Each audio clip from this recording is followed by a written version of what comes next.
Breaking the law when parking, driving, or littering may earn you a ticket or a small fine. But breaking the law when notarizing can have serious consequences, like lawsuits, losing your notary commission, and even jail time.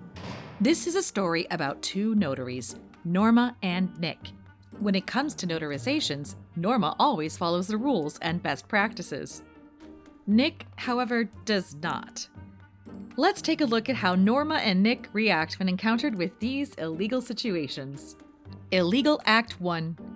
Failing to require a signer to personally appear during a notarization. Here, Norma meets with a client who needs a real estate document notarized.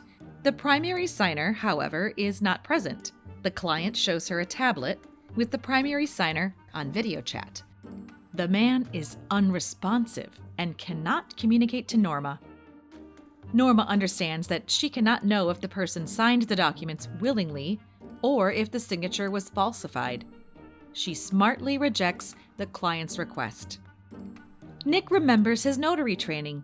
He knows the rule that all signers are required to be present for a notarization, but his client has a pretty solid explanation. What would be the harm in letting this one thing slide? Just because the primary signer isn't physically present doesn't mean there's malfeasance going on, right? Nick follows through on the request. It turns out there was a lot of malfeasance going on. The primary signer had no clue his name was being used on those real estate documents. And this time, trouble brought a civil lawsuit to crash the party.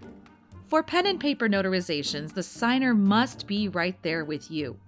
For remote notarizations, the signer must show up on the video and talk with you, following your state's tech rules. No holograms allowed. Illegal Act 2. Letting someone else use your seal. Only you, the commissioned notary, are authorized to use your official seal to perform notarizations. Norma's coworker asks if he can borrow her notary seal. He has lots of documents to notarize, and it could save her a lot of time if he did it himself. But Norma knows under no circumstances should she lend her seal to anyone. She rejects her coworker's request. When encountered with the same situation, Nick reacts differently. He has a lot of important things to do that day. It's going to take hours to notarize all those documents. Why not just let the coworker borrow his seal and do all the work for him? Nick's borrowed seal got mixed up in some shady business, and now he's in hot water. Trouble found him, and let's just say, trouble never travels light. Your official seal is your notary badge of honor, but in the wrong hands, it's a ticket to Fraud City. So keep that seal safe. No one wants to be an accidental accomplice. Illegal Act 3. Entering false information on a notary certificate. Lots of entities rely on notarization to ensure the integrity and trustworthiness of documents. And if a client asks Norma to backdate information on a certificate, she knows better than to do this. Nick just can't catch a break or a clue. Despite knowing there's a big penalty for cooking up fake notary certificates, he's back at it. And surprise, surprise, facing the music yet again. Jazzing up a certificate with some creative fiction can land you in deep trouble.